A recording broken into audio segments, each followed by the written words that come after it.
Good evening, ladies and gentlemen. Welcome to the Planning and Zoning Commission public hearing and general meeting. Today is Tuesday, June 8th. It's 7:31 p.m.-ish. Jeremy Ginsberg, the Planning and Zoning Director, and myself are here in Town Hall. I'm in room 213, and this meeting is being held virtually on GoToMeeting as per the Governor's executive order. Tonight we have a public hearing, which is a continuation of another public hearing, and then a general meeting item at the end. So let's get right into it. The public hearing items we're going to talk about are the 3 zoning changes that we had putting forth in the town of Darien. I want to open up all 3 items at one time so we can discuss them together. 2 of them or 3 of them are interrelated. But here we go. Continuation of public hearing regarding proposed amendments to the Darien zoning regulations, CRZR number 3-2021, put forth by the Darien Planning and Zoning Commission. Proposal to amend sections 456, 512, 514, 515, 528, 532, and 547 and 577 of the Darien zoning regulations to eliminate wording regarding specific parking standards and instead refer to the parking standards for multiple family housing established in section 904 of the regulations. Proposal to amend section 904 of the Darien zoning regulations to reduce the amount of required parking for multifamily housing. The full text of the proposed zoning regulation amendment is on file and available in the town clerk's office and the planning and zoning office for inspection online at www.dariencT.gov/PZC pending applications. Do you mind if I read the next one? Is that okay? Yeah. I want to open up all 3, folks. The next one is continuation of planning and zoning, condition of public hearing regarding proposed amendments to the Darien zoning regulations, COZR number 4-2021, put forth by the Darien Planning and Zoning Commission. Proposal to amend sections 583, 588, and 589 of the Darien zoning regulations to clarify that inclusionary zoning standards pertain to both multifamily and single-family uses, and that the standards would be triggered via 4 or more units or building lots, parentheses, 4 subdivisions, close parentheses, and proposal to increase the amount of deed-restricted below market rate units required as part of an inclusionary project from 12% to 14%, and modify Appendix E as an Edward of the regulations accordingly. Proposal to change affordable units or affordable housing units to below market rate units. The full text of the zoning regulation amendment is on file and available in the town clerk's office and the planning zoning office for inspection and online at www.dariencT.gov pending PZC pending applications. The third one we're going to open up tonight is a continuation of the public hearing regarding amendments to the Darien zoning regulations, COZR number 5-2021, put forth by the Darien Planning and Zoning Commission. Proposal to amend sections 504, 525, and 544 of the Darien zoning regulations to eliminate reference to require minimum square footage / floor area of residential dwelling units in the DBR, DMR, and 3.7 AH zones. The full text of the proposed zoning regulation amendment is on file and available in the town clerk's office and in the planning and zoning office for inspection and online at dariencT.gov/PZC pending applications. That was a full mouthful. Thank you. What this is, if you guys remember, we went over this a couple of weeks ago, I think. May 4th. May 4th. These are the 3 or 4 items that we're looking at as part of our zoning regulations to help us with a little bit of affordable housing and other regulations that will facilitate a more diverse housing profile in our town. I want to take them a little bit out of order. We've already talked about it once I just want to do the parking one last because we have some suggested changes by staff and others, and then get into the unit size and then the percentage housing items. The first and easiest one, in my opinion, is the unit size. So can we start with that one? Sure. This is proposal number 5, COZR 5-2021. You may, as Steve noted, the public hearing on this matter was open May the 4th. And at that time, we talked about the fact that the application was referred out and the comments we received from WestCog, for example. Since that time, what's changed is there's been this bill in the legislature, which you're familiar with, which is submitted as part of the record in this matter and put in your packets, which is House Bill 6107. Sorry about that. Substitute House Bill 6107, which was in your packets. And also as part of your packets and part of the record in this matter, which we posted to the town website, is the not only the text of the bill, but the OLR analysis, as well as the analysis by the Connecticut Planners Association. So they've each given their input and feedback. So those items are part of the record. You may recall originally we talked about the original April 14th memo. Shows the removal of the reference in the various area and bulk tables in certain zoning districts. And by removing them, you would eliminate the requirement for a minimum apartment size, if you will, minimum square footage.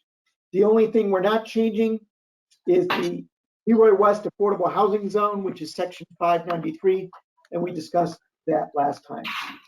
So as part of this proposed bill, Substitute House Bill 6107, we did highlight for you in your packet the reference it's made because as part of that, it does prohibit, if this bill passes and is signed by the governor, it does prohibit the Planning and Zoning Commission from establishing any dwelling unit a minimum floor area that is greater than the minimum floor area set forth in the applicable building, housing, or other code. So the building code, the minimum building code would drive the minimum apartment size. So that's the most straightforward, and depending on whether the bill passes, it may be that the commission can't even regulate it at all. Okay, 2 quick questions for you. Do you know what our minimum size right now is? Is it 600 square feet? For the different zoning Yeah. districts? It's less than 1,000, right? For example, in the DBR zone, it's now 600 square feet. Okay. In another zone, it's 600. Zone 600 in certain zones. That's fine. Certain zones don't have a minimum. Okay. But if there is, there are a few 600 square foot minimum. Okay, and so with that said, just as an example, I did some additional research for our town. The smallest or the most similar apartment complex we're talking about is called, we call it effectively the Garden Home site. The real address of it is 397 Boston Post Road. That was an 830G project of a building that was an office building and converted to 35 apartments, of which 30% or 11 are affordable. The size of the units inside that building are a low of 415 square feet and a high of about 660 square feet. I think there are like 18 one bedrooms. I think 61 bedrooms, 16 studios, and 1 2-bedroom. So in our town, we already have really small apartments. Just as another item, in the city, at one time, and this is a little bit of history, it doesn't really matter, but it matters a little bit. I had an apartment in the city. I had an apartment, which is a 1-bedroom, and next door to it, I bought a studio, which I think was 425 square feet. That's not able to be financed by an FHA loan because it's too small. So that unit could never be an FHA loan condominium. It was a condominium. You had to buy it out for cash. That's the only problem when you get with really small units. But with that said, what I would like to do is see if we could pass this one or get agreements on this one. I don't really think we need a minimum lot size. We already have apartment size. We already have units that are 415 square feet. And then that's, we're gonna lower it from 600 to a different number. Kara, go ahead. I guess, what is the minimum size in the building code? It must be less than 400 because the units at Garden Homes were no problem in terms of minimum requirements. I don't know if there is anything in the building code or what that specific number That would is. be our town building code, or is there some sort of state building code? We follow the state. We follow the state dead on.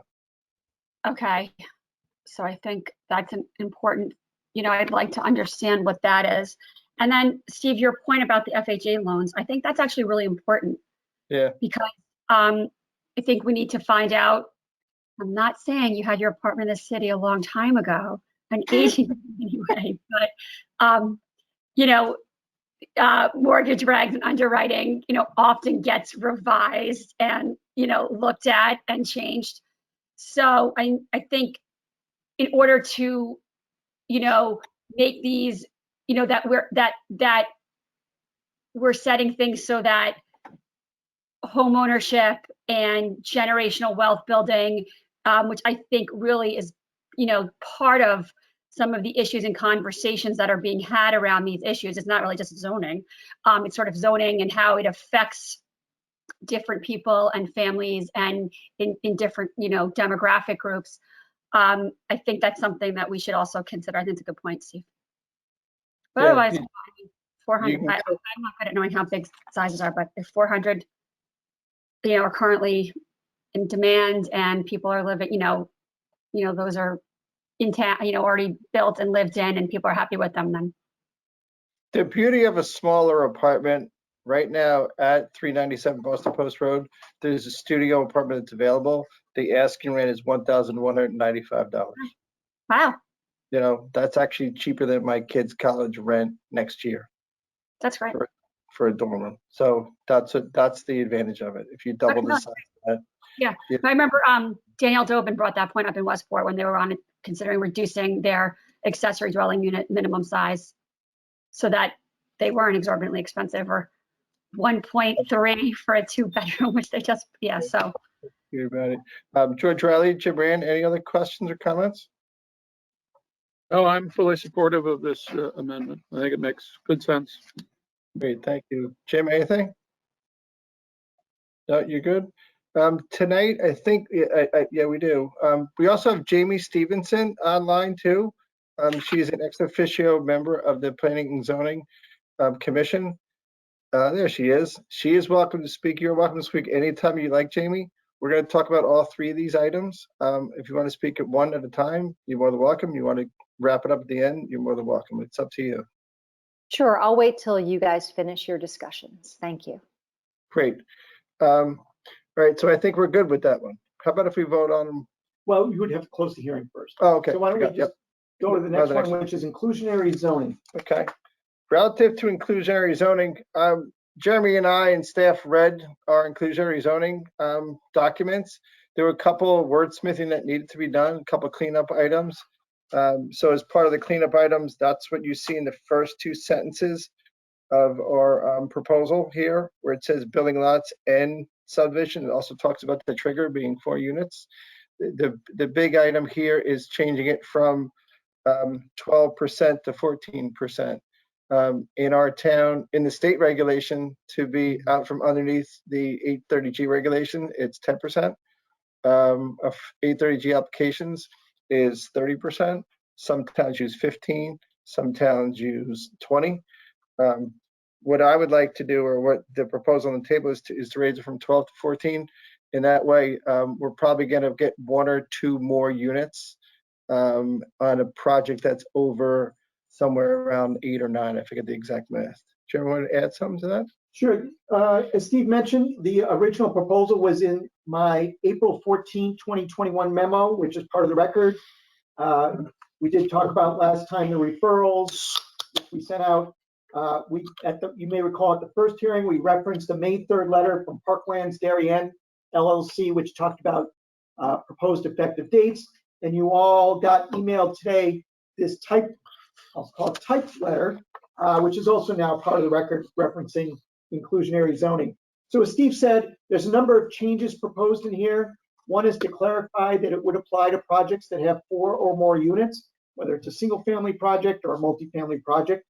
We're increasing the required amount of affordable housing, deed-restricted, affordable, or below market rate, depending on what terminology you want to use, from 12% to 14%.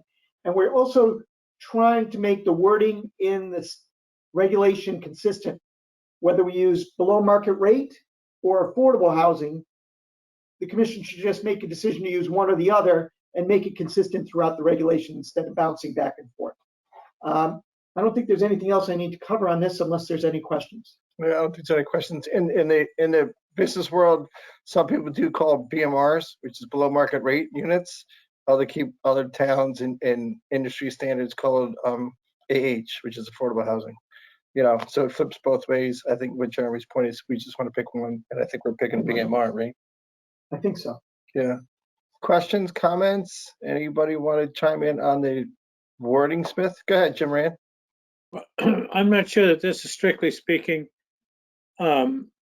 wordsmithing, nor do I have a great deal of confidence that I actually understand the question I'm about to ask. But if right now, when we look at a proposal, we define the parking requirement in terms of the number of occupants, the number of bedrooms. Well, that's what we're talking about now is got the percentage. We didn't do the parking yet, but the parking requirement is based upon on a bedroom. Yeah, like 1 bedroom, 2 bedroom. All right. At the end of the day, will the changes being proposed have an impact on the size of the individual parking lot itself? And let me explain. I drive a relatively small cars, as 2021 cars go, and to drive into a parking lot and be surrounded by these behemoths with only a couple inches on each side of your car, so you have trouble getting out, is something I think at least ought to be considered. Yeah. Okay, Jim, I think what we'll do is, as we segue into the parking conversation next, I'll cover that. I'll make sure I cover that. Okay. Fine. Thank you. Okay. Carrie, any comments on this one? No? Okay, great. George, any comments on this one, sir? A question about that studio unit at 397 Post Road. I think you said it's 415 square feet, Yes. and you quoted the asking price. Is that a below market rate unit, or is that affordable housing, or how do we define, or how do we know what that is? That's a market rate unit. Okay, George- so, yeah, Yeah, in that development, because the units are so small in size, that the market rents are very close to affordable rents. Yeah. I've had numerous conversations with Steve, with Jamie Stevenson through the years about the fact that is quite the unusual project. You can imagine in Avalon, the market rate rents for, say, a 3-bedroom unit might be $3,000 to $4,000 a month, and the affordable 1-bedroom might be $1,500 a month. So there's more of a difference. Whereas Garden Homes, because the units are from a square footage wise so close, that the difference between the affordable and the market rate are not too far off. Let me give you 2 data points also. The way rents really go is a price per square foot. Price per square foot in our town is somewhere between $3.20 a square foot to $3.80 a square foot. So if you use $3.50 as a middle, that's okay. In other parts of the country, market rents are about $2 a square foot. So for argument's sake, it's really, that's the monthly rent. So if it's in 1,000 square foot apartment and the market rent is $250 a foot, that's $2,500. I mean, $2.50 a square foot. The unit that I just said to you, the asking rent is $2.90 a square foot, which is really not that low. But it's there at that building, there are 0 amenities. You know, if you go over to like Avalon, it's $330 a foot, which is 10% more. Believe me, at Avalon, you get more than 10% more amenities. You get a garage, you get a Yeah. swimming pool, you got a basketball So- court, you have a clubhouse. Yeah.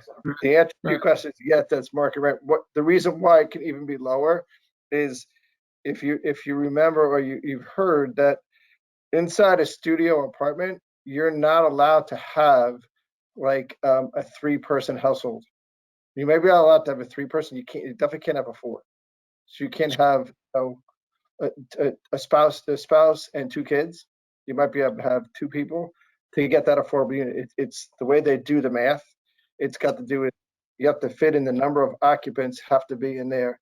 And in the same breath, you're not allowed to rent an affordable 3-bedroom if it's only a husband and wife. You're not allowed to. That's why the Okay. thing's never finished. But I'm going to a more basic question in my mind and just showing ignorance again. Where is it written what the market rate is below which we're talking about? Or where is it written what affordable is in Darien? That's where it comes down to the 80% of AMI, 80% or 80% of SMI, which that's your income. To be able to qualify, you have to be below that threshold. Then when you figure out your family size or your household size, then it goes to another set of numbers. Effectively, it's about 30% off of market. That's what the rule is. Does the landlord decide that some particular unit that they have, they will now market it at some amount below market? What would happen, George, as part of a project, let's say, for example, Avalon would be a good example, as part of the P&Z approval for Avalon, that was an 830G, but you could easily do it for an inclusionary project. Let's say John Vaccaro's project at the corner of, was it Post and Dickinson, which is now under construction in 1897. Part of the requirement is that prior to getting a CO, he has to file the paperwork in the land records, which dictates the various criteria that which he can rent the affordable unit. As Steve mentioned, what % of state median income, how he needs to market it, et cetera, with the very clear standards as to the calculations that can be done. Sometimes the developer will shift that burden to an outside agency to vet the applicants. So for example, at Darien Housing Authority projects, they've designated a group called Imagineers, I believe, who will actually keep the wait list, vet the applicants, make sure they income qualify, et cetera, because it can be a lot of work if you have quite a few units and if there's turnover, et cetera. So it's all called out specifically in the documentation that gets filed in the Darien land records. Excellent, thank you, that's helpful. Yeah, The last item that's on there, if you look at the proposal where it says Appendix E as in Edward, that's some of the mathematical calculations of how to figure out what the next number is and how to get to those figures. In our zoning code, there's actually, I mean, I call it keystrokes. There's mathematical calculations how you get the numbers we're talking about, and it gives you examples. Okay. Any other questions on that one? Good. Jamie Stevenson, I think we're going to leave you to the end. Go ahead, Kara. I just think on George's point that it's important to note that whether it's area, AMR or state, that is statutorily defined, whether for 830G, it's state, SM, not the area income levels, it's the state, which actually has a dramatic impact sort of in Fairfield County, picking one over the other. And that to Jeremy's point on sort of compliance and enforcement, that comes from the federal regulations, and that's the 55 and older versus the not 55. And then one, you have to kind of you have to have a compliance plan and all that stuff, which is probably why they outsourced it, because it is quite onerous. And the 55 and older is a bit of an easier process, where it's less of a compliance measure. But yeah, I think there's a lot of statutes that get involved with these definitions and the rules. It's not sort of stuff that we're creating on our own. It's heavily Okay. reliant from statutes, both state and federal. Thanks, Kara. Okay, we're good on that one. We'll go on to the next one. Sure. Okay, the next one, which is parking. In our packets, we got this required minimum parking graphic, and I Yeah. think Fred's gonna take over and Jeremy gonna take over and talk about it. Bingo. So I'll pass it to you. again, this proposal was originally, the hearing started on May 4th. And at that first hearing, we talked about the April 14th memo from me to the commission outlining the proposed changes, which is changing section 904B of the zoning regulations, which has one multifamily dwelling parking standard in the regulations, which is now 2.5 spaces a unit, and making it more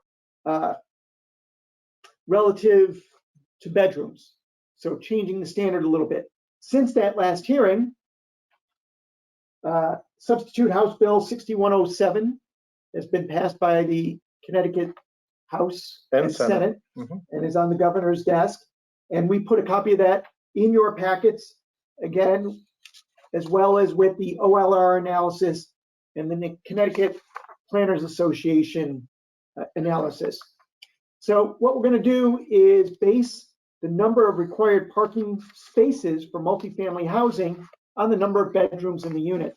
And Jim's point, which he discussed earlier relative to size of parking lots and things like that, is well taken, because certainly when you talk about the various costs to produce housing, there's many costs involved. One, especially here in Fairfield County, is very high land costs. But there's other costs as well, which you may have read recently in the newspapers about costs of materials, lumber and steel and concrete. All those are part of the costs. The labor to actually construct the house is another. How much you have to pay your workers and tradespeople to build the house. And a small part of what you're building is also the parking lot. And in certain cases, it's doing a little bit more than asphalt. If you have above ground parking or below ground parking, that gets to be even higher in costs.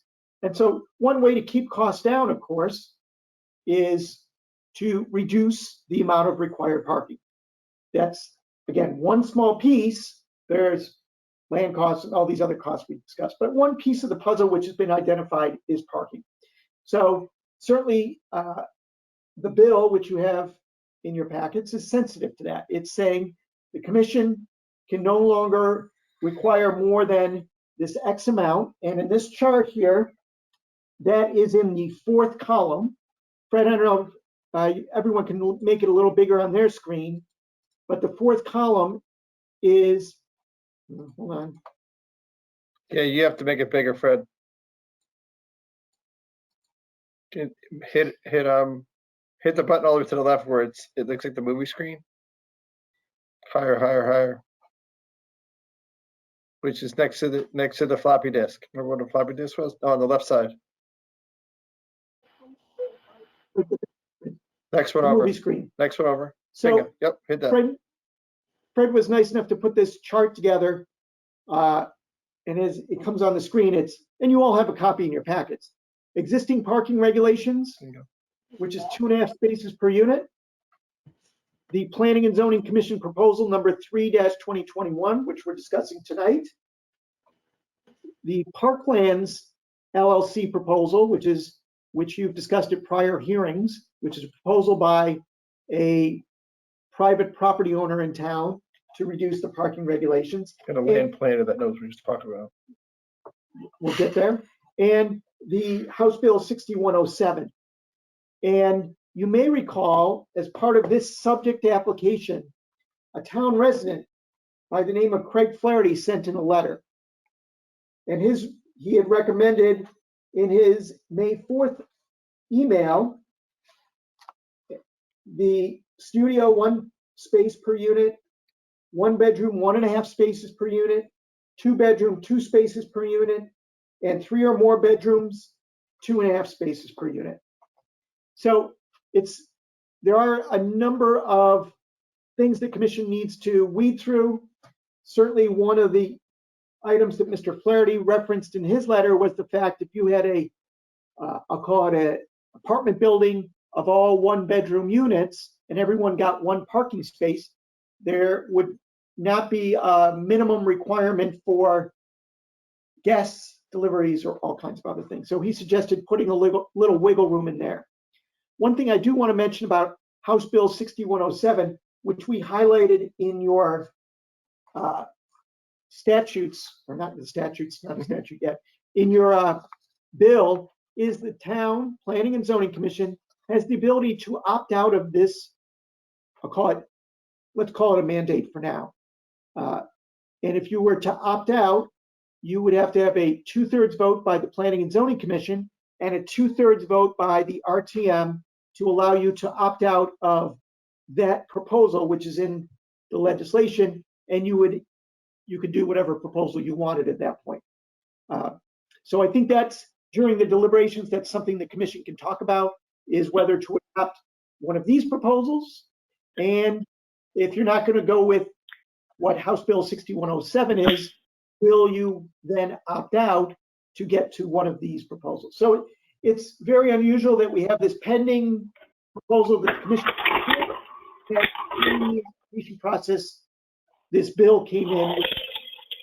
If you're not going with this proposal, you have to go through a different process to opt out. So I wanted to mention that a little bit. I also wanted to mention that there's a separate regulation in section 904, which talks about elderly. That's section 904C. That is not proposed to be changed as part of this proposal.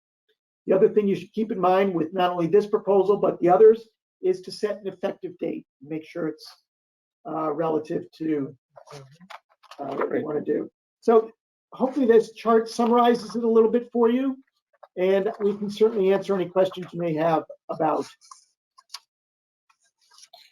the proposal. Okay, my recommendation and my view on this is the last column that Fred and Jeremy put on the chart, which is alternative scenario, which is a studio apartment, 1 parking space, 1 bedroom, 1.5 spaces, a 2-bedroom, 2 spaces, and 2 for 3-bedroom plus 2.5 spaces.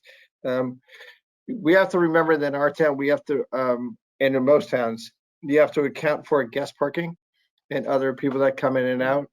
Like Jeremy gave the example, if you did, a 50-unit apartment building, 50 spaces, which would be the minimum, and they're all 1 bedrooms, there's no guest parking. In our town, I don't think there are a handful of 3 bedrooms. There's not a lot of 3 bedrooms. We don't really approve too many 3 bedrooms, so I don't think that really matters. But in my personal opinion, I think the last column on the page that you see all the way to the right, which is 1, 1.5, 2, and 2.5, is the best case scenario. And I think that matches up with Mr. Flaherty, who's a certified engineer in the state of Connecticut, and a very smart land planner that does this stuff. So with that said, any questions, comments, thoughts? Jim Rand. Jim Rand, sir. I have 2 questions. First of all, whatever we do, it becomes, for want of a better term, permanent. I mean, that's the rule going forward. If we adopt the House bill or we adopt the alternative scenario, from the time that's adopted and made effective, that's the way it's going to be going in the future. Yes. Yep. The semantics are, if we don't adopt the House bill, we have to opt out of the House bill, which lands up permanent, and that lands up being an action by the P and Z Commission. The six of us have to agree to opt out of it, and then it has to go to the floor of the Two-thirds RTM. of the commission, Two-thirds. Two-thirds of the RTM. And then it has to go to the floor of the RTM, and they have to agree with our opt-out. So if we want to come up with our own, we have to opt out, and we have to come up with our own. So we're actually coming up with our own now, and then if we agree to anything but anything except House 2, then we have to put that forth to the RTM. Okay, I think that, I have to think about it a little bit. I think that I'm happy. At Okay. least I think I understand. Carrie, your light is on? Oh, sorry. My question, I think, was similar to Jim's, which is if we change ours,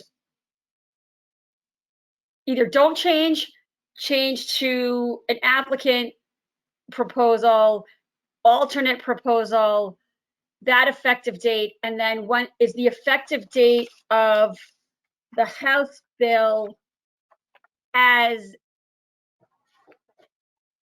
that the date that it's signed? Projects already in progress, are they grandfathered?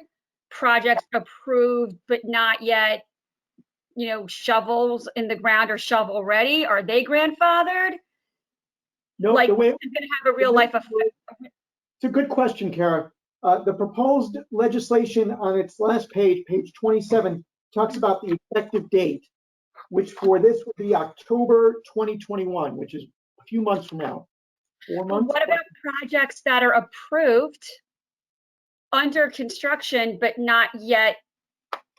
Well, I'm glad you mentioned that. So, for example, let me give you an example. Federal Realty got their project approved. They're Right. now under construction, and Yeah. they are. It gets a little trickier because they have shared parking, but they also set the residential standard at 2.5 spaces per unit. Well, if you lower the standard to say 1 space per unit, they will be, I'll call it, I don't want to say greatly overparked, but they would then have the ability to come back to the commission and say, commission, you approved, let's call it 600 parking spaces for our project. The regulations have changed, and now you would only require 500 spaces. Right. So they can return to you, and we have spoken to folks about that and get their plans modified or approved. So someone even like Avalon, for example, if you look at Avalon's project, they have 189 Units. units, Yep. and they have like 500 parking spaces. So they would have the ability to come back to the commission and say, we have 2.5 spaces per unit. Under the new regs, we don't need all this extra parking. We would like to turn it into, I don't know, more units, More units. more green space, whatever. And the commission would have to look at the regulations and make a determination based on that. So it does give folks with approved projects the ability to come back to the commission. For those folks who are now in the pipeline, so to speak, it gets a little trickier. I don't think we have anyone who's typically in the pipeline of a multifamily project that is now being reviewed by the commission. I don't think there are any, but you're correct, Kara, for some projects that, like Avalon, they might have the opportunity to come back and find places so that they can put more units in. And that would be one, or some of these mixed-use developments might have an opportunity to come back. And one thing they might be able to do that's changed for Federal Realty since they came in 5 years ago is the demand for outdoor dining has greatly increased in the intervening years. So there might be an opportunity to take some of that parking away and turn it into outdoor dining areas. Right. And I guess a follow-up on that is, and I'm thinking of some of the developments that maybe not Federal or Palmer's, because they do have bigger project land sizes with a lot of parking and underground parking and above ground sort of built in. But to some of the developments that are in the, tighter parts of town where, and they're in sort of the mixed use zones, I may not be saying the zone properly, where there's residential and, business, retail and stuff. It's tighter there. I don't know if above ground roof deck parking is contemplated in those areas, but like on street parking, overnight on street parking, this is something we have to think about, especially in some of the developments, mixed use developments, where there's shared parking agreements and there's already sort of issues.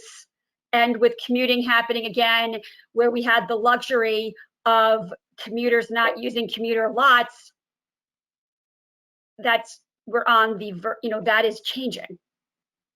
That goes exactly to my point. That's why what I would like to do is. I think the wiggle room, yeah. I'm putting the cart before the horse. That's what I would like to opt out of the state regulations, because I Right. think our town is different, and I think we want to be able to regulate our town. The one thing we talked about is I'm sorry. The one thing we talked about is our biggest projects are all mixed use, right? Right. Federal's mixed use, Palmer's mixed use, and Corbin's mixed use. Everybody is effectively mixed use. So because it's a mixed use issue, you have two sets of standards and you blend them together, and they usually get a discount. Effectively, they get a discount, so it's less parking. So they're not necessarily overparked. For an example, I want to go back to 397 Post Road again. That building has 35 units. There's 115 parking spaces in there. That seems over. Yeah, that building's way over parked. Right. There's more than enough there. They've not put in, any application to put in more. To I think Jeremy's point, with regards to Avalon. Is that I'm sorry, I know the numbers, but I'm not as good with you guys' numbers. What develop? Is that the one on by Dickerson? No, Garden Homes, 397. Oh, 397. Okay, sorry. I'm bad with numbers. That's across from Trader Joe's, Got Roy's.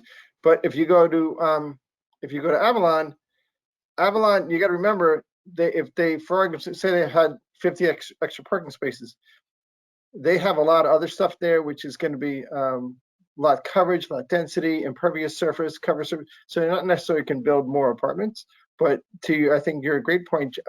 You can convert parking space at a Federal or at a Palmer's to outdoor dining.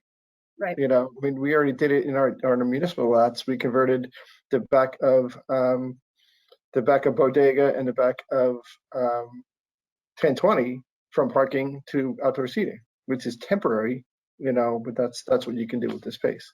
So to land the plane a little bit is at the end of the day, I would rather opt out and come up with our own numbers. That's why I think our numbers on column 4 of column 5 alternate scenario is the best, because it has more parking than the House bill. I mean, if you look at the beginning, ours right now at 2.5 per 1,000, that's kind of onerous. 2.5 per unit. Per unit is kind of onerous. I don't know any studio apartment around here that's got 2.5 people living in it or 2.5 cars. But that's really the derivation behind it. Okay. Anybody else? George, did you want to mention anything, sir? I'm just waffling, or I have waffled, but I think I've landed with you on the 2-bedroom issue, whether or not that ought to be 2 or 2.5, in the interest of guests. And I see that Parkland's first suggested it, and that was following our own regulations, but the House bill and our own recent proposal are both at 2. So I guess I can go either way on 2-bedroom. That's the only thing that kind of had me hung up. If you got a 2-bedroom, are you likely to have guests and need some provision for additional parking? But it's right on the line, so I'll go along with 2 as well. I think the reason why I lean more towards alternative scenario, the last column, is because I think the 1.5 for the 1 bedrooms covers your guest parking for the 2 bedrooms. The majority of things in town are like onesies and twosies. So I think if you have the 1.5 there, I mean, I always think of a young couple that Yeah, moves up here, they're gonna have 1 car. They move up from Brooklyn, they have 1 car, they have 1 kid, or they have a half a kid, and then they go buy a house. Right. That's I where that's where I think you're covering. Gotcha. Yeah, okay, that makes sense. Yeah, All thank you. right. Thank you. Mrs. Stevenson, we've got through all 3 bills, and we've discussed all 3 bills at one point in time. Would you like to give me a global overview of your see on all 3? Yes, thank you so much. Great discussion this evening. First, I want to thank the commission for being proactive in taking up some regulation changes. And I would say that I think these are changes that our community is ready to embrace at this point in time. I'll talk first about the inclusionary zoning. I think that's been a very successful tool for the town of Darien. I especially like that it will apply to 4 or more units now at the 14%. I think there's been some projects in town that we can point to that that with this new regulation would now capture some affordable housing where they didn't in the past. So I definitely support that. Regarding the parking, I support reducing the parking. I think the alternative scenario is really thoughtful, and I thank Craig Flaherty for bringing that forward. The truth of the matter is that we have no idea how many cars people have, nor can we dictate how many cars people have. And it seems that it's difficult to align parking spaces per unit because you can come up with a formula, but for example, who would have known the explosion of delivery services, UPS, FedEx, et cetera, that we've had over the last year? So I'm kind of asking a novice question here. Is there a way for you as the commission to have parking spaces dedicated to the housing units themselves, as you've outlined in this chart, and then have a separate parking requirement for ancillary services, guests and delivery services, caregivers, et cetera, that wouldn't be tied to the number of units in the building per se? I just see a little bit of a disconnect there, so that you can more closely align and not overpark or underpark a particular facility. I will say that the one thing I hope that, and I sense that about the commission, that you will be very mindful to avoid a regulation that unintentionally drives parking on street. I don't believe the residents of Darien appreciate on-street parking. On-street parking is a safety hazard for young children in neighborhoods. It's difficult in the winter when you have to plow the roads. We don't have a lot of alternative locations for people to move their cars to.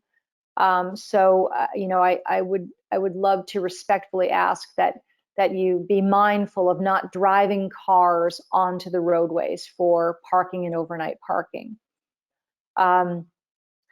Reducing or eliminating the minimum square foot, I think that's a market decision. I think the market will decide what size the unit should be. I think, Steve, your point was great about who can get an FHA loan.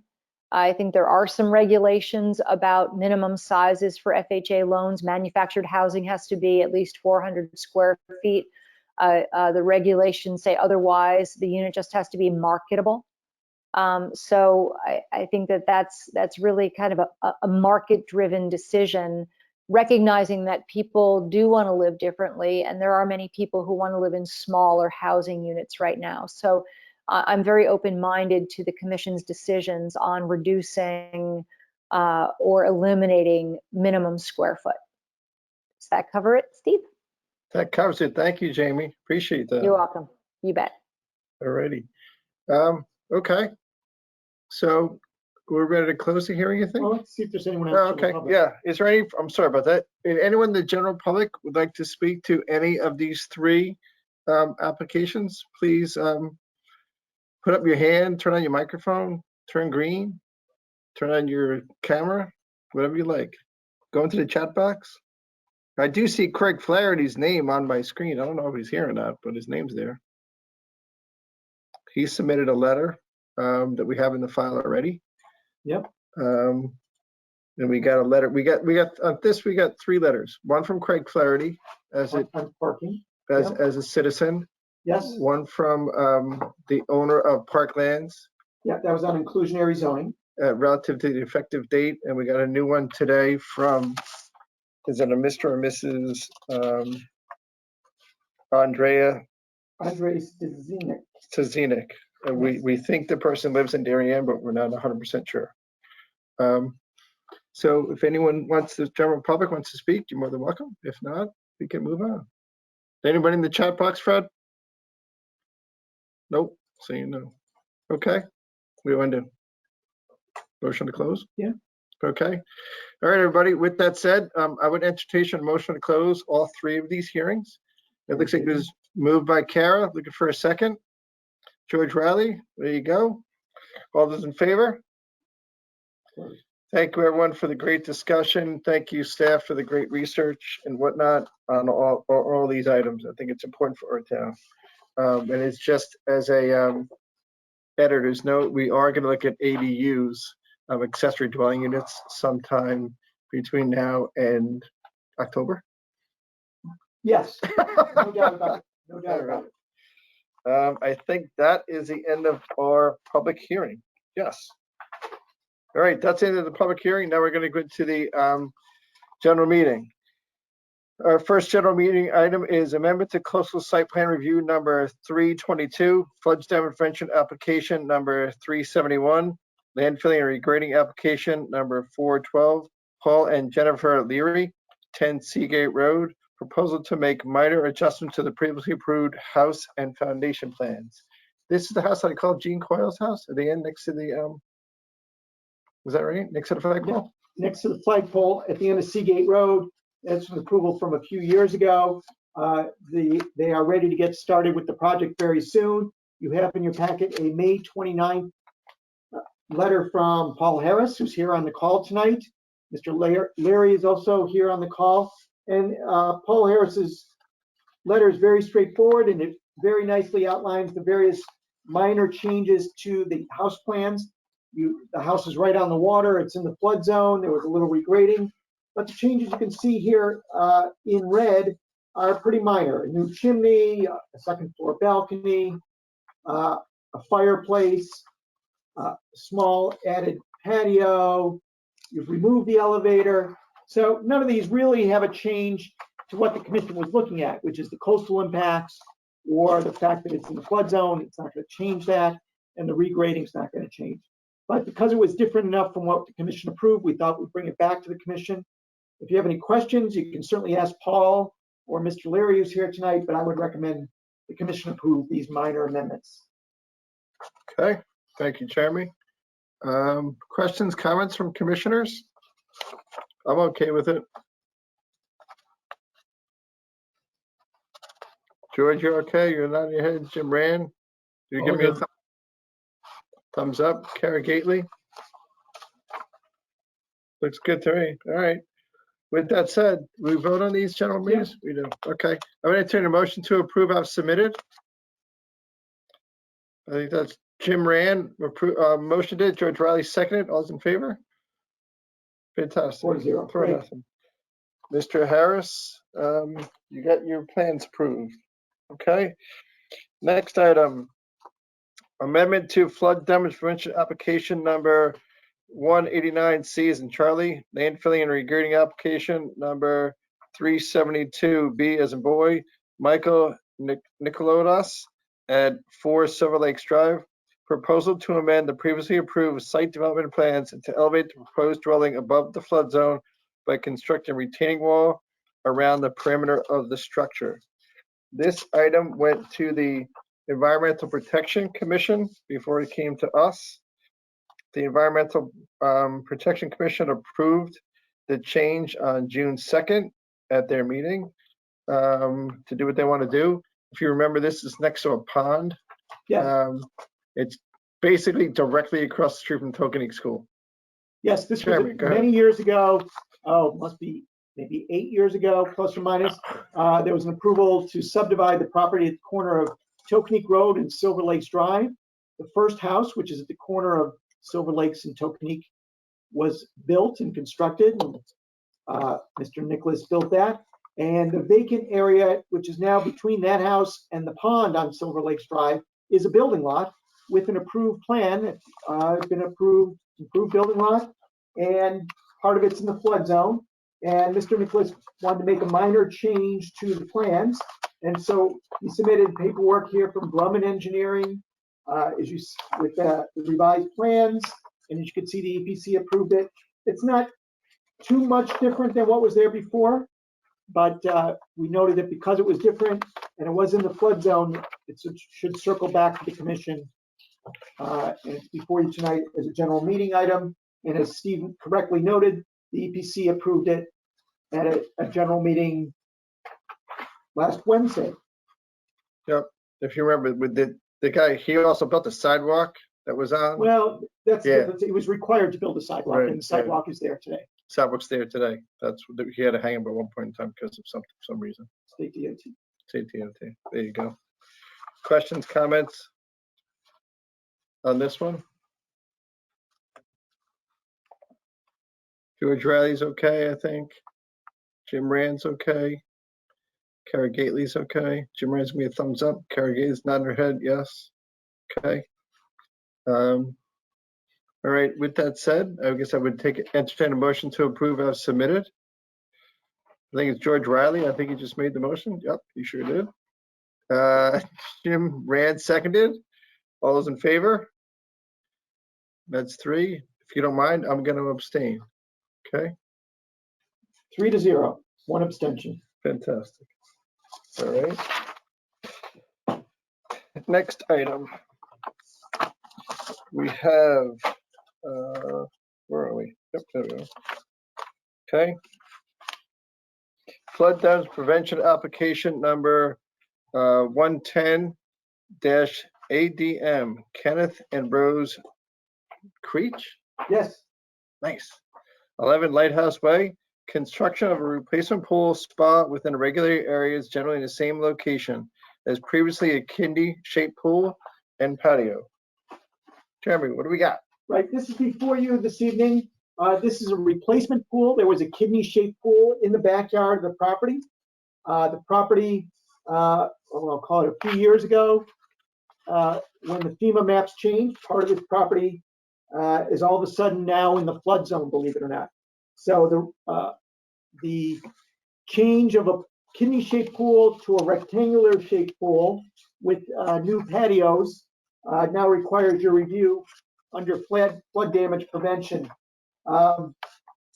There is a provision in the flood regulations under section 828 that the applicant property owner can go to the neighbors and have the neighbors sign off on the project, if you will, which Mrs. Creech has done in this case. She's also submitted the engineering from Dean Martin of Grumman Engineering regarding this. They'll need a building permit, which is here in our office for the new pool and patio in the flood zone. The patio must meet the 8-foot setback from the rear property line. It does. The pool meets the 25-foot rear setback. So again, I'd recommend approval of this one as well. I'm happy to answer any questions you may have. This is in a flood zone. So if it floods, it just floods their own pool, right? Correct. We've approved these pools before in flood zones. You know, if it floods and they get seawater and it wrecks their pipes, that's on them, not on us. And there's already a pool there, right? I'm sorry? They already have a pool. They had a pool, kidney-shaped pool. It was there for many years, and the proposal is to replace it with a rectangular-shaped pool with a built-in spa. Got it. Okay. Temple reinforcing, corner of the box, little thing over the top. Questions, comments? Anybody? George, you okay? Kara said she was done. Jim's looking good. Jim's got a thumbs up. All right, Jeremy approved it. We approved it. Okay, with that said, I'd entertain a motion to approve as submitted. That's Kara Gately. I think it was seconded by Jim Rand. Yep, that's what Jim Rand. There you go. All those in favor? Great. 4-0. So the next step on this is staff will draft a letter to Mrs. Creech, who's on call. We will get her building and zoning permit reviewed this week and over to the building department. And that would allow them to start work possibly as soon as next week. Yeah, if they got a contractor lined up. Good luck finding a contractor. But good luck. That's another pool for it too. All right, next item up for bid. Amendment of flood damage prevention application number 351, landfilling and regrading application number 374. Hernandez, now Doherty, 15 Waverly Road. Proposal to amend previously approved grading in association with new driveway on the property. This one's a little unusual. So what I put in your packets was the previously approved plan for 15 Waverly Road. You may have seen that in red in your packet, which is with this driveway that comes in, and then there's an area in front, and then a big loop around to the side-facing garage. What happened was, you may recall, I believe it was Hernandez, got approval for this many years ago. Since then, the house has still not been completed. Mr. Doherty is working on finishing the house. Mr. Doherty is the new owner. But when he looked at the plans for the driveway, he's like, it doesn't make any sense. It's this weird shaped driveway, a little difficult to get in and out of. There is certainly a grade change between Waverly Road and the garage. You can see the garage is at elevation 9.5, and the road is probably closer to elevation 7 or 8. So they still have to figure out a way to get up there. So the proposal that Mr. Flaherty put forth is in yellow, and that's in your packets as well.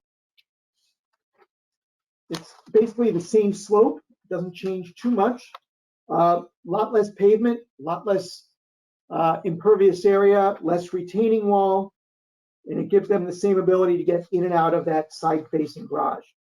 But because it was different, and it's also in the flood zone, we believed it was appropriate to bring it back to the commission for this modified driveway and modified grading. Did any neighbors care about this one? Actually, we spoke to Mr. Doherty. Dave Keating and I went out to the site last week. We met with Mr. Doherty and his wife. He gave us a little tour showing us what's under construction. And in this case, the only area that's changing is right around the road, and it's actually less impervious surface. So the side area, I'll call it on the north side of the property, is not changing. That's already been built, and Right, it's that's what actually, matters. Yeah, I remember this one. Yep. and then as you get closer to the street, it's a reduction in impervious surface. And the hammerhead's coming out. Yeah, a lot. Yeah, because they said, not a lot of people will pull all the way to that side. It would be a little unusual. Great. Okay. I remember this one. The north was the guy that we were looking over him. Yeah, I remember this one. Questions, comments, changes? They're reducing the size of the driveway, making it a little bit more square, effectively, taking out a hammerhead that they don't really want anymore, and get it rocking and rolling. Questions, comments? Everybody's good? Okay, with that said, looking for a motion to approve as submitted. That's Kara Gately said yes. George Riley said second. All in favor? 4-0. 4-0. Thank you. Fantastic. Okay, the next item up is a June 3rd letter from Rebecca and Jeff Morrison, 13 Prospect. They were hoping to start their project in May, about a year from now. But what they'd like to do is get an extension of time. And so we brought that to the Planning and Zoning Commission. They'll also need an extension from the Zoning Board of Appeals. So it was a fairly uneventful public hearing. I would have no problem extending it. Her start project. to get her to begin by May of next year. This says the 20 of 22. Yeah. This says of 2023. I think we meant 2022. Okay, so it's start by 2022. Yes. That's fine. You guys got to remember that construction costs went wide on a lot of these deals. Kara, I like that. Construction went wide on a lot of these deals, so numbers go sideways. So I think what Jeremy said, it makes a lot of sense. I would Questions? just add that it actually is 2023. Oh, okay. The commission just approved this a couple months ago. It's unusual for the commission to take up an extension of time just a couple months after the commission approves it, but the approval is good through 2022. And she's asking for additional time beyond that 2022 date. So we moved it out 1 year from that date to 2023. Thank you, Fred. Yeah. What we've been doing, if you guys remember the last couple of weeks, we've been doing 2 years approvals or even longer than that on a lot of these applications. One, because they're taking a long time. Two, because it is hard to get labor. And three, because costs went wide. And we hope they're going to come back down to earth.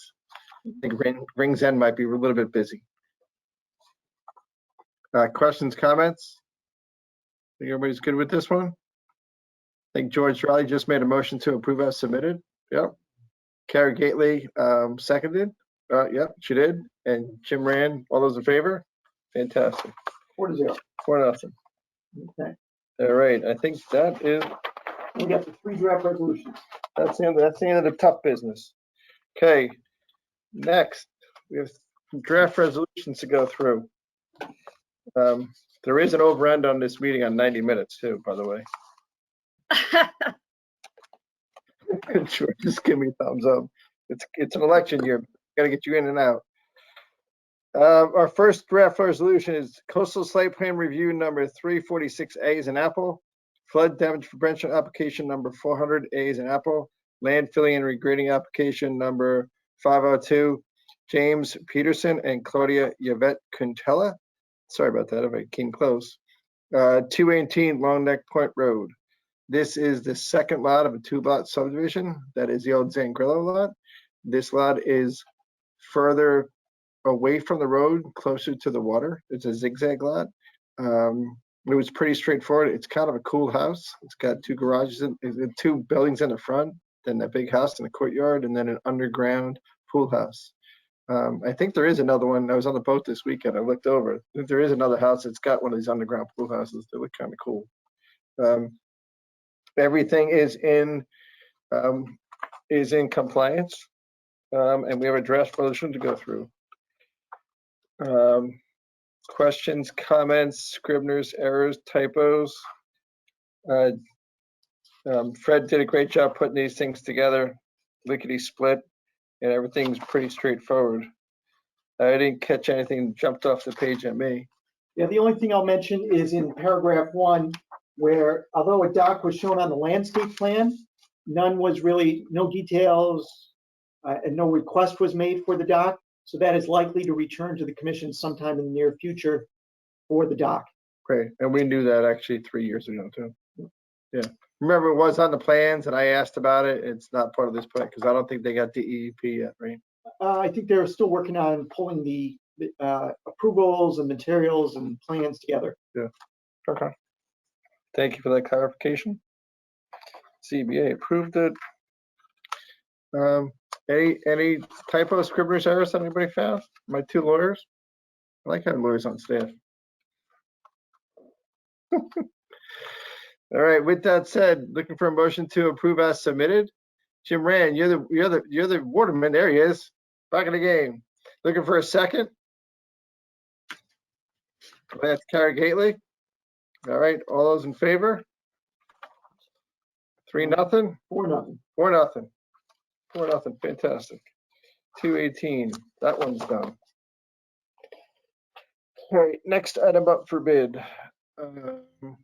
Coastal site plan review number 291A is an Apple. flood damage prevention application number 407, landfilling and regrading application number 311A as an apple, John and Charlotte Schuler, 200 Long Neck Point Road. This is an existing house that was designed by, I think, the likes of Doug Vanderhorn a couple of years back. And now they're doing some pool house additions in the back. He's putting in the driveway cart path so we can get there. I took myself, my wife, and my father-in-law there on Sunday, and we took a look at it after the boat club picnic. So you may recall on this one, we had recommended a 2-year approval with the understanding they might not do all the pieces all at once. They might do just the pool or just the pool house. So it is a very straightforward application. The existing area of the pool and the pool house is just lawn and now and decorative plantings, and it's pretty far away from mean high water. So Yeah, if you look at the last page, item E, it's a 2-year approval that goes to June 8th, 2023. This is a couple of the projects that are on this proposal are not related. That's why they can do them in phases. That was a request of the applicant too. Questions, comments, scrivener's errors, typos, anything that popped up. This one's pretty straightforward, a little renovation. Okay, with that said, looking for a motion to approve. I think that was Kara Gately. I think she just did. Jim Rand, beat you to it. Looking for a second was Kara Gately. Okay, all those in favor? 4-0 as written. Thank you. Motion as written. Fantastic. All right. Next item up for bid. We're sticking on the same street tonight, sports fans. We have coastal site plan review number 260A as an apple, 224 LPN LLC at 224 Long Neck Point Road. This is a new construction. What are we doing this one? We changed the fire pit? They put in the Small pool? additions. The house is currently being renovated. That's right. This is, Mr. Eric, I believe, Yep. some house renovations, but they want to do a couple bump outs right adjacent to the house. Again, it's in an area that's existing lawn, so it's not, there's no real coastal resources right near the area where they're developing, served by public water and sewer, and no work in the flood zone. So that's why it's just coastal site plan review. There's no grading and no work in the flood zone. So it was a fairly straightforward draft resolution, only dealing with water quality, and everything clearly meets all of the setbacks.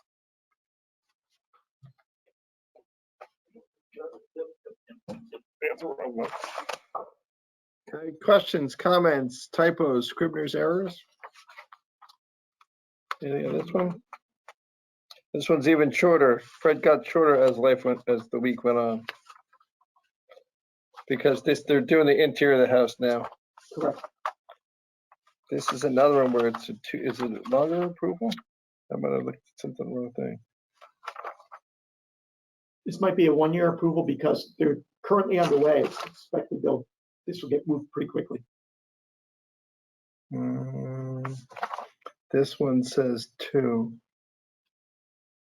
2? Right, Okay, yeah. 2. I can't remember how we landed. We might have all made them 2. Yeah, we did note, we did do 2 years on this as well. Yes, we did. Okay, fantastic. Questions, comments, scrivener's errors, anything like that? I think Jim Rand, actually, George Riley's turn. Yes, Jim Rand did the first one. Yeah. Okay. George Riley made the motion to approve as submitted. Looking for a second. That was Jim Rand. He just put up his pen. Okay, there's a second. All those in favor? 4-0. 4-0. Another winner. Another happy customer. Okay, great. Fantastic. All right. What time we got? We're going for the 15-minute run. All right, that's the end of that. With regards to the next item on our agenda, we have deliberations on the following only time permitting.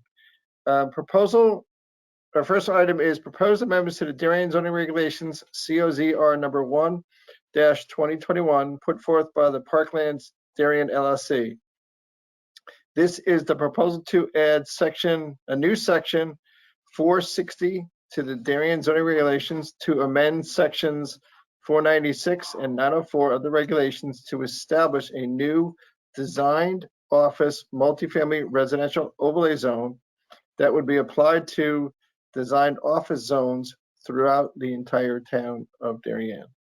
The overlay zone would permit multifamily residential dwellings as a principal use, requiring a special permit. The application would be subject to special permit review by the commission. The existing parking standards for multifamily dwellings would be reduced and match our Yes. new ones, right? Well, that's what the commission's gonna That's what I discuss. was discuss. The full text of proposed regulation amendment is on file and available at the town clerk's office and the planning and zoning office for inspection and online at www.darien.ct.gov/P&Z. The hearing opened on April 27th, 2021. We had 3 nights of hearings on this one, right? Yes, and it closed last week, which was June 1st. So the Right. third hearing closed last week. You may recall everything came in a binder with various sections in it. One section dealt with consistency with the town plan. Another section showed you some spec site plans, some sketches. One was relative to the office market. Again, there were numerous sections within that booklet. And we heard from members of the public, Fairmead Road, Old Kings Highway, Bayberry Lane. Jerry Nielsen. Jerry Nielsen, who owns property in a DO zone that this would affect. Mr. Hennessy and Mr. Flaherty talked about the various DO zoning areas in town. Thorndale Circle Office Park, Tokenique Road, Parklands, for example. There's a number of Old them, Kings Highway. 85 Old Kings Highway, and they documented those in the book. So the question for the commission is, there's really a couple aspects to this. One is the establishment of this new multifamily overlay zone. And the second is parking, which we talked about earlier tonight. What is the parking standard? So I guess we'll do the first one first. Is the commission in favor of establishing this new overlay zone or floating zone that could be applied in the future to properties in the designed office zone? And you'd have to make a finding that it's consistent with the town plan of conservation and development. Once we get through that issue, the next question is relative to required parking. So we'll take it from there. Again, the standard, Should I step out for this conversation or just mute myself? Yeah, in that case, Kara's recused herself. Maybe we'll postpone the deliberations. uh, you- Oh, There would- right. So Kara could either stay on the call I just not say anything. and just not say anything, which will allow us to get the feedback from Steve, Jim, and George tonight. And then we'll circle back to Jennifer and Larry at a future meeting, maybe on the 22nd or something like that. We can Okay. do that. that sounds good. Because we can debate this for 2 nights. Yeah. The important item on this is it has to be consistent with the town plan of conservation development.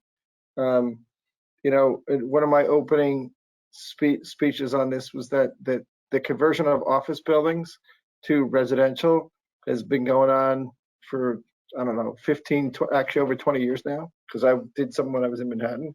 They're still doing it now around the region.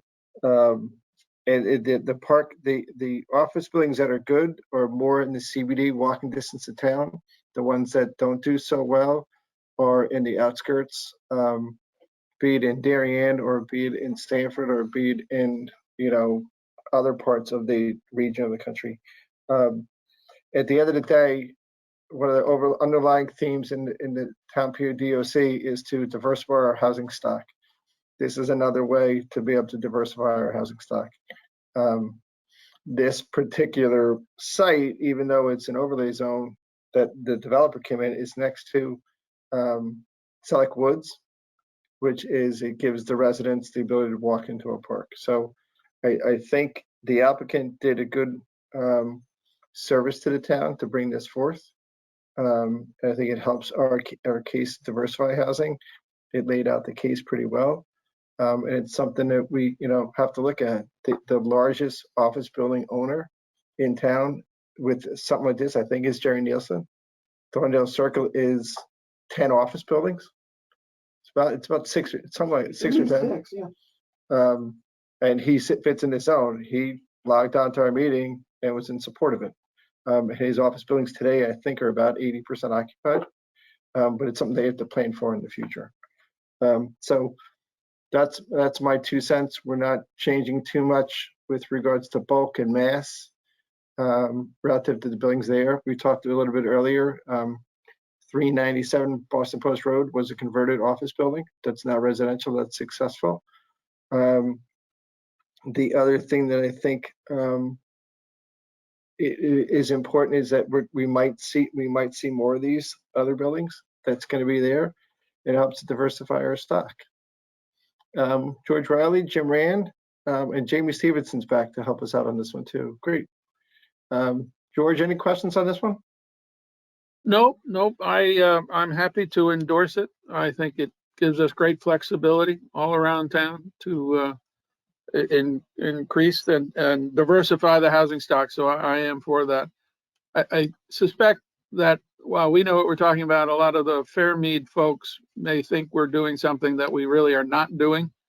We are not approving this for the site at Parklands. And so Fairmead needs to understand that that is an issue for another day.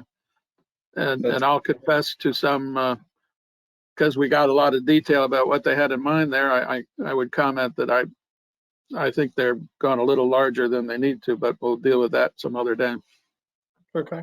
And remember, this is also everything they do in this designed office overlay zone that's proposed is definitely subject to a special permit application. You want to talk about parking real quick, or you want to just keep going? Jim Rand, you want to comment on it first? There I am. I endorse what George has just said. Great, thank What you. he said. Thank you. Thank Mrs. you. Stevenson, I see that you're back. We're just talking about the proposed new Darien overlay zone that would be on designed office. I just wanted to make sure that, you might have any comments to add to this discussion, please. Yeah, I definitely support what George said. It gives landlords great flexibility. It allows us to adapt to market conditions when the market for office is waning and we need more housing. I really like that idea.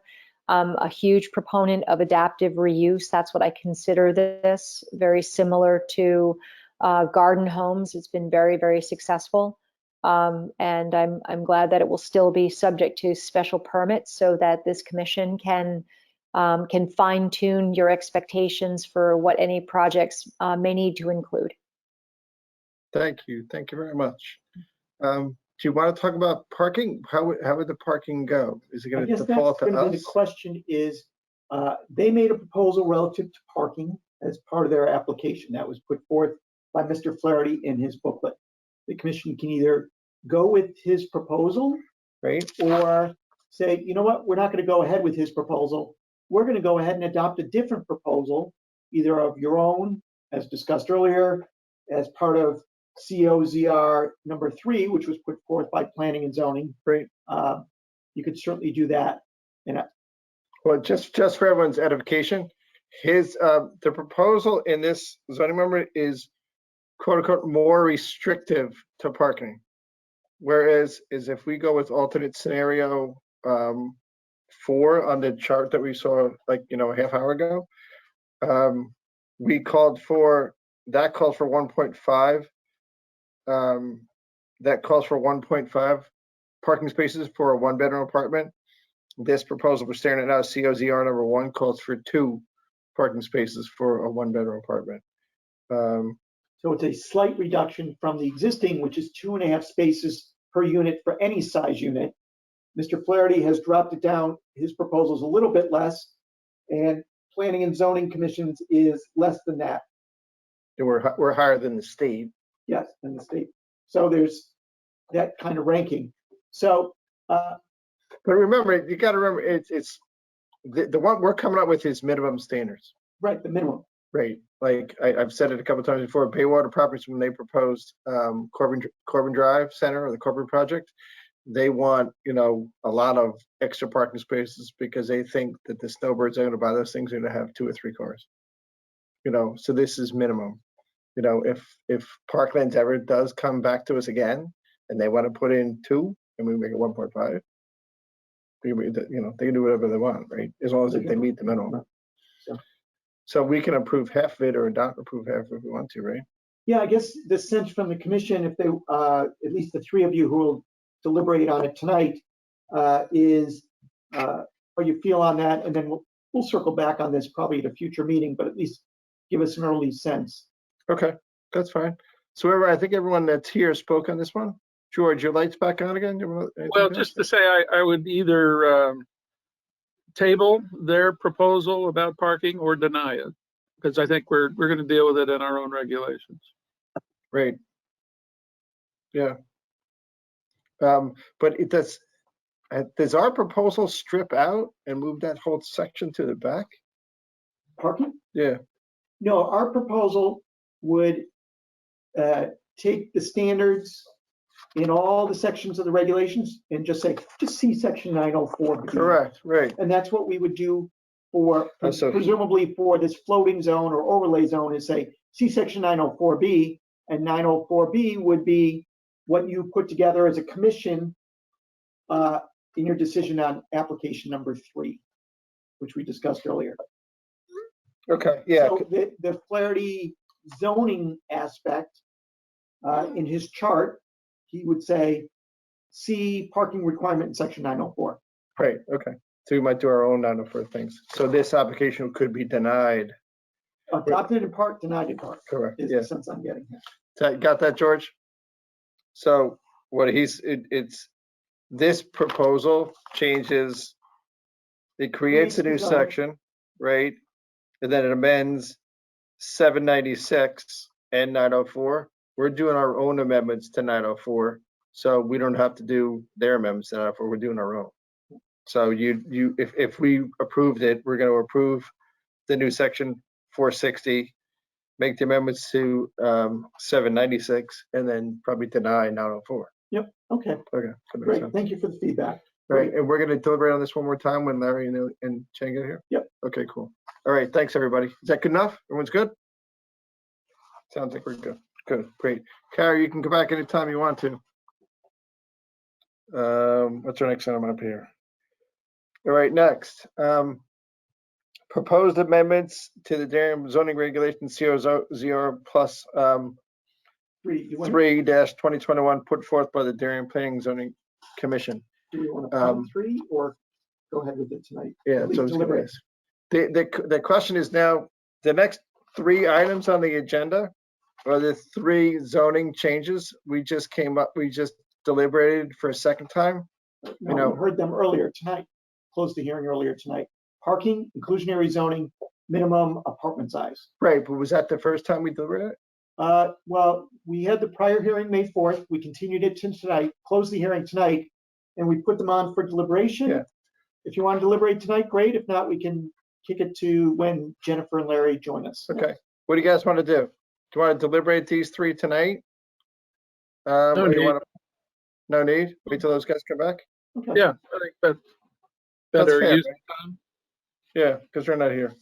All right, then the next item is chairman's report. And we're at because we're gonna punt those next 3 items because it said time permitting and time wasn't permitting. And we're now at 89 minutes. Chairman's report. Okay, I've got a couple items on here, just a list of things that have changed over the last week. Do you have anything to add? You want me to go first? You go first. Okay. A couple of quick updates. I drive around a lot on weekends and look at stuff, and I talk to Jeremy a lot during the week. With regards to the federal project, the steel is basically up to the 2nd floor now. They're about to put the 2nd floor steel on top of it. The old Walgreens is gone. The developer put in the new sidewalks that goes from the gas station on the corner, which I think is a mobile station now, and it goes all the way up past the new Walgreens. They're still, and on that side of the street, they're still constructing which was the old Walgreens and Stop Shop going forward, and that is not in there. If you remember, West Avenue and Norotan Avenue is going to be widened in the next future. So I want to turn it over to Jeremy and see if he can give me an update on that. Sure, you may recall that the town got a grant through WestCog. It's LOT CIP. It's a local capital improvement grant. But basically, earlier today, that final revised drawings were sent to the state of Connecticut DOT. It had to go through WestCog, then DOT gave us a first round of comments. Our engineer responded to that, sent it back up to WestCog and DOT for kind of a final review. We expect that to take a few more weeks. The next step after that would be for us to advertise, go out to bid, review the bids, pick a winning bid, get them started on construction. So we expect construction to start, I'm guessing optimistically in August. And it's say a 6-month project, weather permitting. Again, we get COVID type supply chain and materials issues, but this project is going to get started in 2 months. Great. So that's the corner of Rhoton Avenue and West Avenue where there's the mobile gas station. Across the street is the Gulf Station. Then on the other corner you have Going to widen the roads, put some turn lanes in. you have Allen O'Neill, also known as the Heights. The thing that also is connected to that, the Gulf Station that's on the corner is going to do a renovation. Yep. They did not come to us because they didn't have to. They went to ARB. They're doing a proposed renovation of their signage and updating some of the items. I don't think they're changing their flag from Gulf to something else. I don't recall. I don't recall. But as part of the road widening, those guys are losing their corner, so they're going to renovate their whole project. And just as another aside, it doesn't affect us now. It might come today. I don't know if anybody knows it, but Federal also bought the Valvallis building, where Valvallis Sandwich Shop is, and the other one that's next to it, which is the old used by Invitations there. Innovative Invitation. Yeah. So that changes the entrance. So you might see that come back someday if they want to change around the entrance. The old Brooks Brothers store in town, which is the only vacancy left in downtown Darien, basically changed ownership hands again. They also went to the ARB with a new facade. And is it a new door going up to the second floor? What you may recall, Brooks Brothers was designed as a 2-story retail space. So there was just one door, and that door on the first floor got you, then you took interior stairs. The current property owners said, we don't expect that we're going to be lucky enough to get one big retailer in. So they wanted to create a separate doorway, which will allow people just to access upstairs for the proposed second floor tenant. So they went to ARB to establish a second doorway, which was changing out a window to a door, which would allow first floor tenant and a second floor tenant. Yeah, so we don't really see that because it's interior construction, but it's one of the last pieces in town, and there's a sign on it now that says for rent. So there's stuff going on there, which is nice.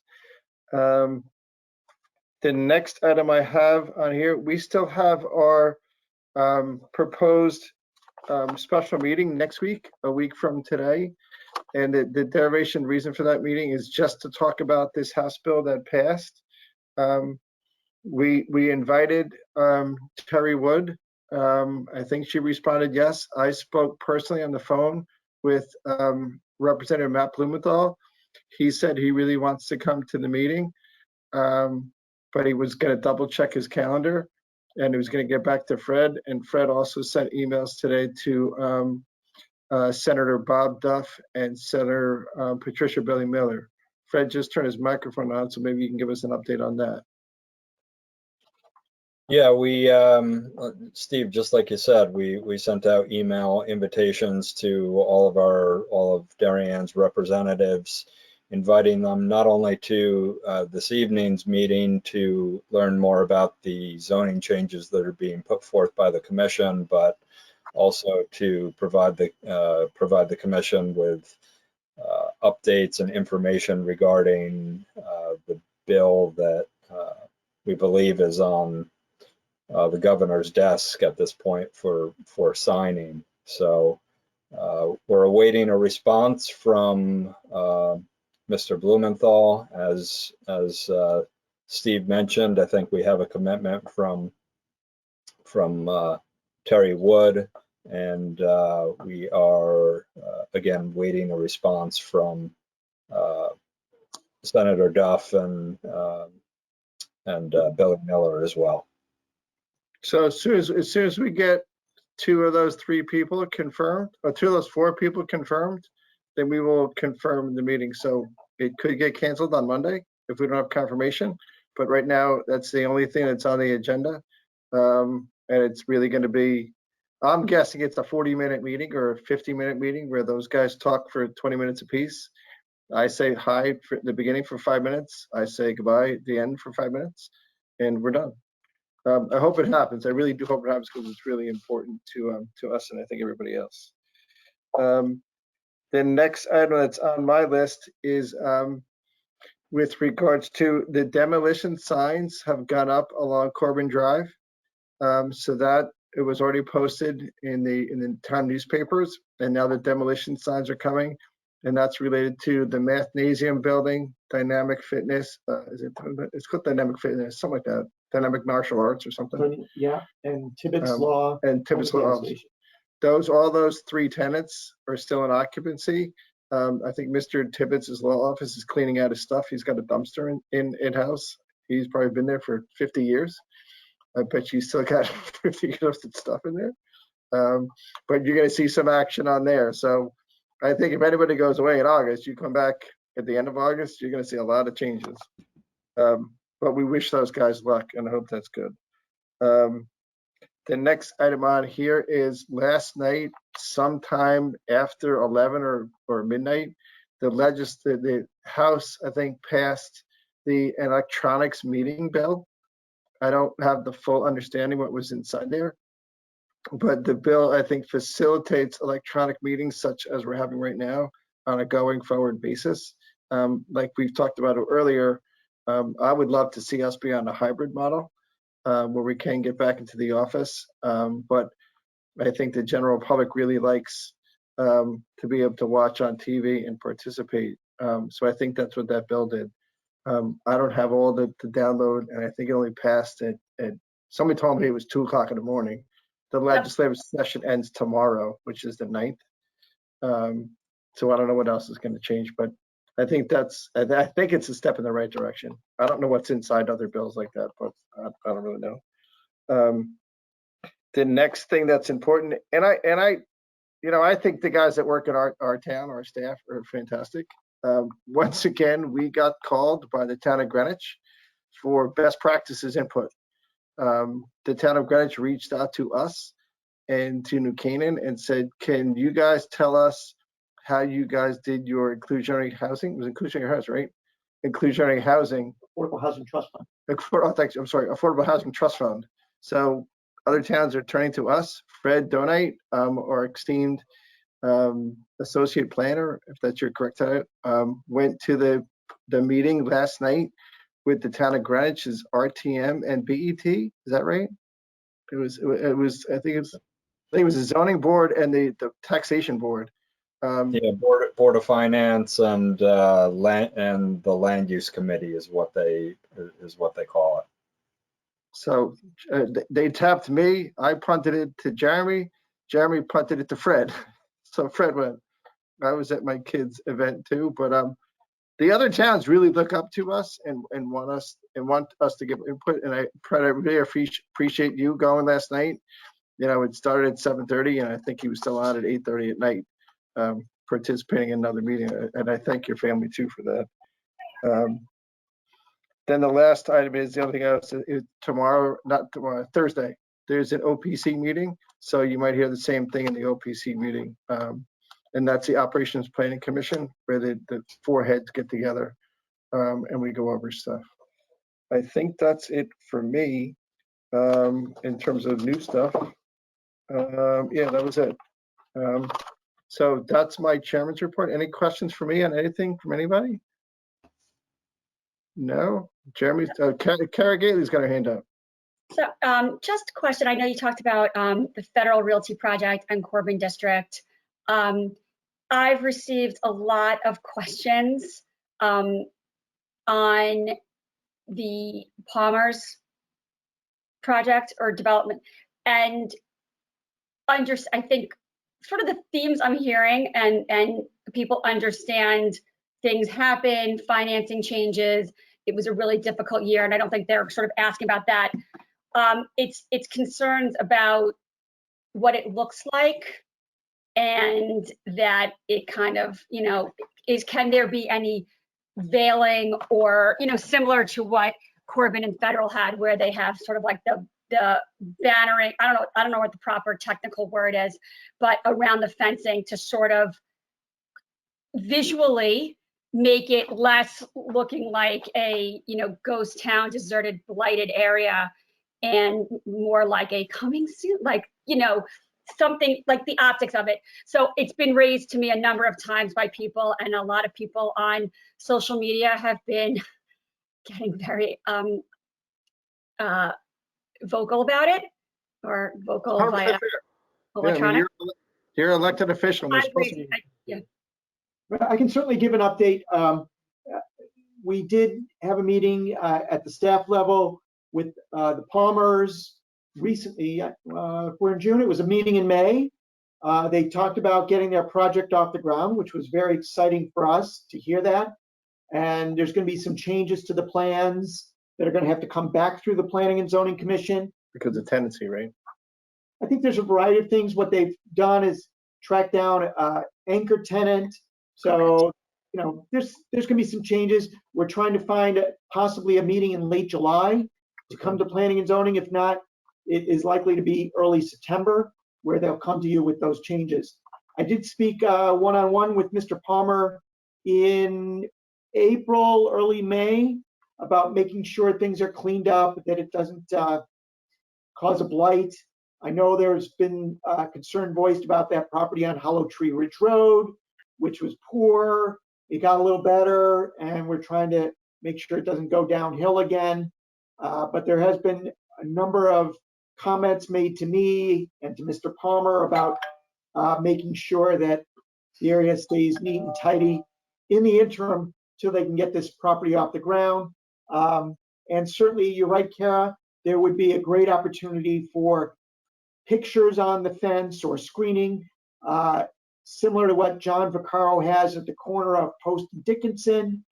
We just had a meeting today with Federal Realty about some new screening they're going to put up on their fencing to make it look nicer. So I think once the final plans get reapproved, that's a great opportunity for them to put that right up on the fence. Thank you. I appreciate that. Thank you. I think our guys are on it. Any other questions from anybody? George is looking at the clock. All right, there we go. What's the next thing on the agenda? It says next meeting is? Next week for the special meeting, 1 hour special meeting. Yep. And then June 22nd, which will be a public hearing night. Fantastic. Anything special on that list? No. Nothing. Okay. With that said, looking for a motion to adjourn. There we got Jim Rand. Looking for a second. I think that's George Riley. There we go. Got it. All those in favor? Thank you, everybody. Thank you, TV 79. Thank you, Fred Donate. All right, sir.